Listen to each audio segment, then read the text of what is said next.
കേന്ദ്ര ബഡ്ജറ്റിനെ കുറിച്ച് പറയുകയാണെങ്കിൽ ആദ്യമായിട്ട് പറയാനുള്ളത് ഈ ടാക്സസ് ഒന്നും കൂട്ടിയിട്ടില്ല എന്നുള്ളതാണ്. സാധാരണ ബഡ്ജറ്റ് വരുമ്പോൾ ടാക്സസ് കൂട്ടാറുണ്ട്, അതുകൊണ്ട് ടാക്സസ് ഒന്നും കൂട്ടിയിട്ടില്ല എന്നുള്ളതാണ് ഏറ്റവും വലിയൊരു നല്ല അട്രാക്ഷൻ ഉള്ളത്. പിന്നെ രണ്ടാമതായിട്ട് അതിലൊരു ഗുണമുള്ള എന്താ പറഞ്ഞു കഴിഞ്ഞാൽ ഇൻഫ്രാസ്ട്രക്ചറിന് വേണ്ടിയിട്ട് ഒരു 2 lakh crores ഗവൺമെൻറ് ഇതിൽ അലോക്കേറ്റ് ചെയ്തിരിക്കുന്നത്. അപ്പോൾ അതായത് ഗവൺമെൻറ് വളർച്ചയുടെ പാതയിലേക്ക് പോകാൻ വേണ്ടി ഗവൺമെൻറ് വളരെയധികം അവർ അതിന് വേണ്ടിയിട്ട് പരിശ്രമിക്കുന്നുണ്ട്. അതിലേക്ക് അഡീഷണൽ ആയിട്ടുള്ള അലൊക്കേഷൻ കൂടി വരുമ്പോൾ അത് ഗവൺമെൻറ് തുടർന്നും ഡെവലപ്മെൻറ്റിനും വളർച്ചയ്ക്കും ഇൻഫ്രാസ്ട്രക്ചർ ക്രിയേറ്റ് ചെയ്യുന്നതിനും വേണ്ടിയിട്ട് വളരെയധികം മുൻകൈ എടുക്കുന്നുണ്ട് എന്നുള്ളതാണ്. പിന്നെ ഇൻകം ടാക്സിനെ സംബന്ധിച്ച് പറയുകയാണെങ്കിൽ പുതിയ ഒരു ഇൻകം ടാക്സ് ആക്ട് ഈ 1/4/2026 മുതൽ പ്രാബല്യത്തിൽ വരികയാണ്. അപ്പോൾ ഇൻകം ടാക്സ് ആക്റ്റിൽ ഒരുപാട് പുതിയ സിംപ്ലിഫിക്കേഷനും കാര്യങ്ങളൊക്കെ ചെയ്തിട്ടുണ്ട്. അപ്പോൾ അതിനെ സപ്പോർട്ട് ചെയ്തുകൊണ്ടുള്ള കുറേ അമെൻമെൻറ്റ്സൊക്കെ ഇൻകം ടാക്സ് ആക്റ്റിൽ വന്നിട്ടുണ്ട്.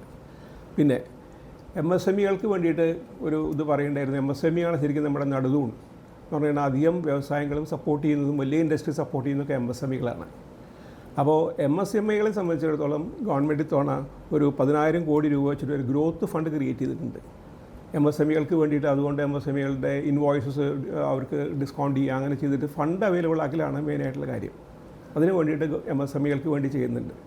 അതുപോലെ ഈ ഗവൺമെൻറ് ഉദ്ദേശിക്കുന്നത് എന്താ പറഞ്ഞു കഴിഞ്ഞാൽ ഇപ്പോൾ ഈ സെമി കണ്ടക്ടേഴ്സ് അങ്ങനെയുള്ള സാധനങ്ങൾക്ക് വേണ്ടിയിട്ട് ഗവൺമെൻറ് അതിന് വേണ്ടിയിട്ട് ഒരു ISM 2 എന്ന് പറഞ്ഞിട്ടൊരു പ്രോഗ്രാം കൊടുക്കുന്നുണ്ട്. അതനുസരിച്ചിട്ട് എന്താണ് സോഫ്റ്റ്വെയർ ഡെവലപ്മെൻറ്റ് അല്ലെങ്കിൽ സെമി കണ്ടക്ടേഴ്സ് AI റിലേറ്റഡ് ആയിട്ടുള്ള കാര്യങ്ങൾക്ക് വേണ്ടിയിട്ട് ഒരുപാട് നല്ല കാര്യങ്ങൾ ചെയ്യുന്നുണ്ട്. പിന്നെ ഈ വേറൊരു പ്രശ്നം ഉണ്ടായിരുന്നു പറഞ്ഞു കഴിഞ്ഞാൽ ഇവിടുന്ന് നമ്മൾ പുറത്തേക്ക് റെമിറ്റൻസ് അയക്കുമ്പോൾ വിദ്യാർത്ഥികൾ പഠിക്കാൻ പോകുമ്പോഴോ അല്ലെങ്കിൽ ടൂറിന് പോകുമ്പോഴൊക്കെ ഉണ്ടായിരുന്നതിന് വേണ്ടിയിട്ടുള്ള ഇൻകം ടാക്സിൻ്റെ ഒരു ടാക്സ് പിടിക്കൽ 20% വരെ ഉണ്ടായിരുന്നു, 20% വരെ ഉണ്ടായിരുന്നു, 5%, 20% 2 റേറ്റുകളിലാണുള്ളത്. അത് 2% കുറച്ചിട്ടുണ്ട്. അത് വളരെ ഹെൽപ്ഫുള്ളായിട്ടുള്ളൊരു കാര്യമാണ്. പിന്നെ കോർപ്പറേറ്റ് ടാക്സിനെ സംബന്ധിച്ചിടത്തോളം ഒരു കോർപ്പറേറ്റ് ടാക്സ് 22%, പിന്നെ MAT എന്ന് പറഞ്ഞിട്ടുണ്ട്, മിനിമം ഓൾട്ടർനേറ്റ് ടാക്സ്, അങ്ങനെ സിസ്റ്റം ഉണ്ടായിരുന്നു. അപ്പോൾ അത് മാറ്റിയിട്ട് ഫൈനലി MAT 14%, 15% എന്നുള്ളത് 15% ആക്കിയിട്ട് അതിലൊരു സ്ഥിരത വരുത്തിയിട്ടുണ്ട്. ഇതൊക്കെ നല്ല കാര്യങ്ങളാണ് ബഡ്ജറ്റിനെ കുറിച്ചുള്ളത്. പിന്നെ NRIസും ഈ പേഴ്സൺസ് റെസിഡൻറ്റ് ഔട്ട്സൈഡ് ഇന്ത്യ അവർ രണ്ടുപേർക്കും കൂടുതൽ ഇൻവെസ്റ്റ് ചെയ്യാൻ വേണ്ടി ഇതിന് വേണ്ടിയിട്ട് 10% ഒരു ക്യാപ്പുള്ളത് അത് 24% ഉയർത്തിയിട്ടുണ്ട്. അപ്പോൾ അതുകൊണ്ട് NRIസിനും persons residing outside India PROI എന്ന് പറയുന്ന ആൾക്കാർക്ക് രണ്ടുപേർക്കും വേണ്ടിയിട്ട് 24% വരെ ഓരോ ഇതിലും ഇൻവെസ്റ്റ് ചെയ്യാൻ വേണ്ടിയിട്ടുള്ള ഒരു വഴി ഒരുക്കിയിട്ടുണ്ട്. പിന്നെ ഇൻഷുറൻസ് സെക്ടറിനെ സംബന്ധിച്ച് പറയുകയാണെങ്കിൽ ഇൻഷുറൻസ് സെക്ടർ കഴിഞ്ഞാണ് ഓപ്പൺ അപ്പ് ചെയ്തിട്ടുണ്ടായിരുന്നു. ഇപ്പോൾ അത് 100% വരെ ഇൻവെസ്റ്റ് ചെയ്യാനാക്കിയിട്ടുണ്ട്. പക്ഷേ ഒരു കണ്ടീഷൻ മാത്രമേ വെച്ചിട്ടുള്ളൂ ഗവൺമെൻറ്, അതായത് ഈ പ്രീമിയം കിട്ടുന്ന സംഖ്യ ഇന്ത്യയിൽ തന്നെ ഇൻവെസ്റ്റ് ചെയ്യണമെന്ന് പറഞ്ഞിട്ട്. അത് വളരെ നല്ല കാര്യമാണ്. അതുപോലെ ഫെമ കംപ്ലയൻസസിന് വേണ്ടിയിട്ട് ഫെമയും ഇൻകം ടാക്സും കൂടി കംപ്ലൈ ചെയ്തിട്ട് ഫോറിൻ എക്സ്ചേഞ്ച് മാനേജ്മെൻറ്റ് ആക്ടിൻ്റെ ഇംപ്ലിമെൻറ്റേഷന് വേണ്ടി നല്ല കാര്യങ്ങളുണ്ട്. പക്ഷേ അതിൽ ബഡ്ജറ്റിൽ ചില എന്താ പറഞ്ഞു കഴിഞ്ഞാൽ ഇപ്പോൾ ഈ ക്യാപിറ്റൽ മാർക്കറ്റിൽ ഇപ്പോൾ ഗവൺമെൻറ് അതിനൊരു ഈ STT എന്ന് പറഞ്ഞിട്ടുണ്ട്, സെക്യൂരിറ്റി ട്രാൻസാക്ഷൻ ടാക്സ്, അത് കുറച്ച് വർധന വരുത്തിയിട്ടുണ്ട്. അതിപ്പോൾ ഗവൺമെൻറ് പറയുന്നത് പറഞ്ഞു കഴിഞ്ഞാൽ ഈ ഫോർവേഡ് ട്രാൻസാക്ഷൻസ് ആൻഡ് അതുപോലെ അങ്ങനെയുള്ള സ്പെക്കുലേറ്റീവ് ട്രാൻസാക്ഷൻസിനെ തടയാൻ വേണ്ടിയിട്ടാണ്. എന്നിരുന്നാലും ഇതുകൊണ്ട് ഉണ്ടാകുന്ന ടാക്സ് റവന്യൂ വളരെ കുറവാണ്. അതേസമയം അത് ഒരു വളരെ നെഗറ്റീവ് സെൻറ്റിമെൻറ്റാണ് ഉണ്ടാക്കുന്നത്. മാർക്കറ്റ് അതുകൊണ്ട് ഈ ന്യൂസ് കേട്ട് വഴിക്കുന്ന മാർക്കറ്റ് വല്ലാതെ ക്രാഷ് ചെയ്തിട്ടുണ്ട്. അതുപോലെ കഴിഞ്ഞ ബഡ്ജറ്റിൽ സാലറി ക്ലാസ്സുകൾക്ക് വേണ്ടിയിട്ട് നല്ലൊരു റിലീഫൊക്കെ കൊടുത്തിരുന്നു. ഇത്തവണ സാലറി ക്ലാസ്സുകൾ പ്രതീക്ഷിച്ചിരുന്നത് എന്താണെന്ന് പറഞ്ഞു കഴിഞ്ഞാൽ അവർ ഒരു സ്റ്റാൻഡേർഡ് ഡിഡക്ഷൻ കുറച്ചും കൂടി ഒരു ഇൻക്രീസ് കൊടുക്കുമെന്ന് വിചാരിച്ചിട്ടായിരുന്നു. അത് ചെയ്തിട്ടില്ല. രണ്ടാമതായിട്ട് പിന്നെ പഴയ tax regime, new tax regime എന്ന് 2 തരം ടാക്സ് റെജീംസ് ഉണ്ട്. അതിൽ ഈ പഴയ ടാക്സ് റെജീമിൽ നമുക്ക് ഒരുപാട് ഇൻവെസ്റ്റ്മെൻറ്റ്സ് ഓപ്പർച്യൂണിറ്റീസ് ഉണ്ടായിരുന്നു.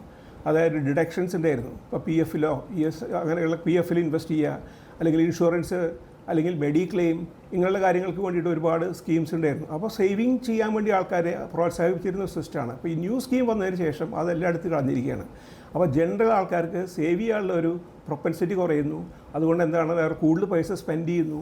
അതുകൊണ്ട് സേവിങ്സും നമ്മുടെ ഇന്ത്യയിലത്തെ മൊത്തം സേവിങ്സും നോക്കിയാൽ തന്നെ സേവിങ്സ് പെർസെൻറ്റേജ് ഇതുകൊണ്ട് വളരെയധികം കുറഞ്ഞിട്ടുണ്ട്. പിന്നെ നമ്മളിപ്പോൾ ബഡ്ജറ്റിൽ പിന്നെ ഈ ഇൻകം ടാക്സിൻ്റെ കുറേ മാറ്റങ്ങൾ വരുത്തിയിട്ടുണ്ടെങ്കിലും നമ്മുടെ 5% അല്ലെങ്കിൽ 5.3% ആൾക്കാരെ ഇൻകം ടാക്സ് കൊടുക്കുന്നുള്ളൂ.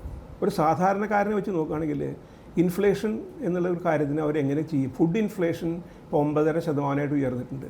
അപ്പോൾ 200-300 രൂപ ഡെയിലി കിട്ടുന്ന ആൾക്കാരെ സംബന്ധിച്ചിടത്തോളം ഈ വിലക്കയറ്റത്തിന് വേണ്ടിയിട്ട് ഒന്നും ഈ ബഡ്ജറ്റിലില്ല എന്ന് തന്നെ നമ്മൾ പറയണം.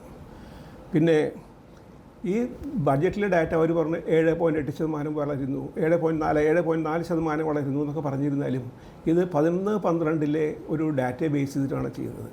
അപ്പോൾ 22-23 ഇപ്പോൾ ഡാറ്റയുടെ ബേസ് ആക്കാൻ വേണ്ടി വരുന്നത് കുറച്ച് ആഴ്ചകൾ കൊണ്ട് വരുന്നതാണ്.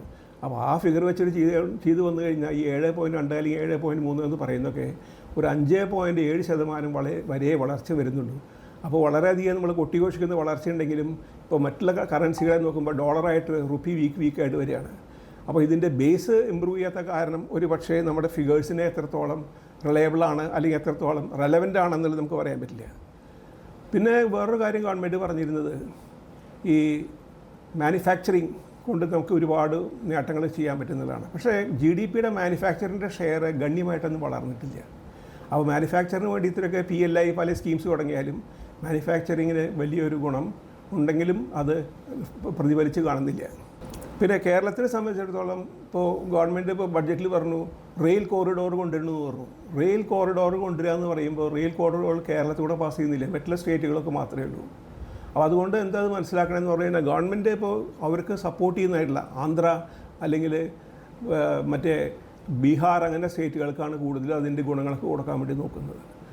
രണ്ടാമതായിട്ട് ഇപ്പോൾ നാളികേരത്തിന് സപ്പോർട്ട് ചെയ്യുന്നതൊക്കെ ചെയ്യാമെന്ന് പറയും. നാളികേരത്തിൻ്റെ ഒരു വളരെ ഇമ്പോർട്ടൻറ്റ് സ്ഥലം കേരളമാണ്. അപ്പോൾ കേരളത്തിന് അതിന് വേണ്ടി എന്തെങ്കിലും ചെയ്തിട്ടുണ്ടോ എന്നുള്ളത് നോക്കി കഴിഞ്ഞാൽ അതിൻ്റെ സെൻറ്റേഴ്സ് കൊണ്ടിരുന്നില്ല. അതുപോലെ ഇത്തവണ പറഞ്ഞിട്ട് നമ്മൾ ആയുർവേദത്തിൽ എയിംസ് കൊണ്ടിരുന്നു പറയുന്നുണ്ട്. അപ്പോൾ കേരളമാണ് ഈ ആയുർവേദത്തിൽ ഏറ്റവും കൂടുതൽ മുന്നിൽ നിൽക്കുന്നതും ഏറ്റവും പരമ്പരാഗതമായിട്ടുള്ളതൊക്കെ ഇവിടെ ഒരുപാട് ആയുർവേദ സ്ഥാപനങ്ങളുണ്ട്. അപ്പോൾ എയിംസ് കേരളത്തിന് തരുന്നൊന്നും ബഡ്ജറ്റിലൊന്നും പ്രഖ്യാപിച്ചിട്ടില്ല. പിന്നെ ഈ ഗവൺമെൻറ് ഞാൻ നേരത്തെ പറഞ്ഞതുപോലെ ഈ ഡിവിസിബിൾ പൂൾ എന്ന് പറഞ്ഞ് വരുന്നതിൽ ഇപ്പോൾ നമുക്ക് 2.3% കുറച്ച് അഡീഷണൽ ഫണ്ട് വരുന്നുണ്ട്. പക്ഷേ അതേസമയം ഈ 49% എന്നുള്ള ഫിനാൻസ് കമ്മീഷൻ ഫിക്സ് ചെയ്തിട്ട് കൂട്ടണം എന്ന് കേരളം ഒരുപാട് ആവശ്യപ്പെട്ടെങ്കിലും അതൊന്നും ചെയ്തിട്ടില്ല എന്ന് മാത്രമല്ല ഇപ്പോൾ സെൻട്രൽ ഗവൺമെൻറ് ഇപ്പോൾ സെസ് മുഖേന ടാക്സ് പിരിച്ചെടുക്കുകയാണ്. ആ സെസ് ഷെയർ ചെയ്യേണ്ടതല്ല സ്റ്റേറ്റ് ആയതുകൊണ്ട്. അതുകൊണ്ട് ഇപ്പോൾ ഗവൺമെൻറ് കേരളത്തിന് വേണ്ടതായിട്ട് പ്രത്യേകമായിട്ട് കാര്യങ്ങളായിട്ടുള്ളൊന്നും ചെയ്തിട്ടുണ്ടെന്ന് നമുക്ക് പറയാൻ പറ്റില്ല ഈ ബഡ്ജറ്റിൽ. അപ്പോൾ ഈ ബഡ്ജറ്റ് ചുരുക്കി പറഞ്ഞു കഴിഞ്ഞാൽ അതൊരു പൊളിറ്റിക്കൽ ഡയറക്ഷൻ ഉദ്ദേശിച്ച് മാത്രമുള്ളൊരു ബഡ്ജറ്റാണ്. ഗ്രോത്തിനെ കുറിച്ചിട്ടോ അല്ലെങ്കിൽ മറ്റുള്ള കാര്യങ്ങളെക്കുറിച്ചിട്ടോ ഊന്നലുകൾ കൊടുത്തിട്ടുണ്ടെങ്കിലും സാധാരണക്കാരനെ ഇഗ്നോർ ചെയ്തുകൊണ്ടുള്ള ഒരു ബഡ്ജറ്റാണിത്. ഏറ്റവും പുതിയ വാർത്തകളും വിശേഷങ്ങളും വിരൽ തുമ്പിലറിയാൻ സീ മലയാളം ന്യൂസ് എല്ലാ ഡിജിറ്റൽ പ്ലാറ്റ്ഫോമുകളിലും ലഭ്യം.